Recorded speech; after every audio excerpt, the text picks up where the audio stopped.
पंजाब में नमूनिया ने मजीद 14 बच्चों की जिंदगियां निगल ली। रवां माह मरने वालों की तादाद 275 तक पहुंच गई। 24 घंटे के दौरान नमूनिया के 872 नए मरीज सामने आ गए। बानी पीटीआई का साइफर केस की कार्रवाई इस्लामाबाद हाईकोर्ट में चैलेंज करने का फैसला। आज हाईकोर्ट में कार्रवाई चैलेंज और जल्द समाअत की इस्तदा करेंगे। बैरिस्टर गौहर खान का बयान। अडियाला जेल में बानी पीटीआई और शाह महमूद कुरैशी के खिलाफ साइफर केस की तवील समाअत। तमाम 25 गवाहों के बयानात पर जरह मुकम्मल।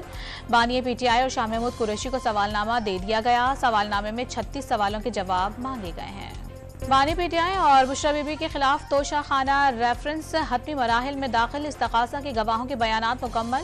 मुल्जिमान का हक जरह खत्म। आज दफा 342 के तहत बयानात कलमबंद किए जाएंगे। लीग आज बहावलनगर में सियासी कुव्वत का मुजाहरा करेगी। मॉडल हाई स्कूल ग्राउंड में जलसे की तैयारियां मुकम्मल। पिंडाल में 10,000 कुर्सियां लगा दी गईं। जलसा गाह में पार्टी बैनर्स की बहार। नवाज शरीफ और कारकुनान से खिताब करेंगे। कराची के इलाके नाजमाबाद में एमकेएम के कारकुन की हलाकत का गुलबहार थाने में मुकदमा दर्ज। NA 249 और PS 128 से पीपल्स पार्टी के उम्मीदवार अब्दुल वहीद और आरिफ कुरैशी समेत 30 नामालूम अफराद नामजद। बलूचिस्तान के जिला बोलान में मछ जेल पर दहशतगर्दों का हमला नाकाम। हमला आवरों ने जेल के मरकजी दरवाजे और बाउंड्री वॉल पर रॉकेट बरसा दिए। पुलिस एहलकार समेत 2 अफराद जाँ बहक, 4 अफराद जख्मी।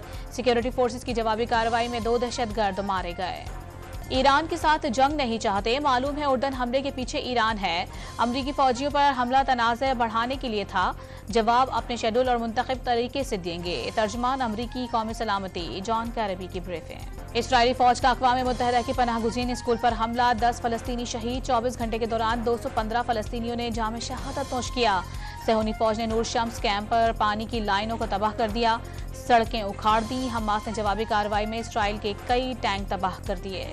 और कराची के मुतादिद इलाकों में सुबह सवेरे हल्की बारिश। कालाम और मालम जब्बा में बर्फबारी का सिलसिला जारी।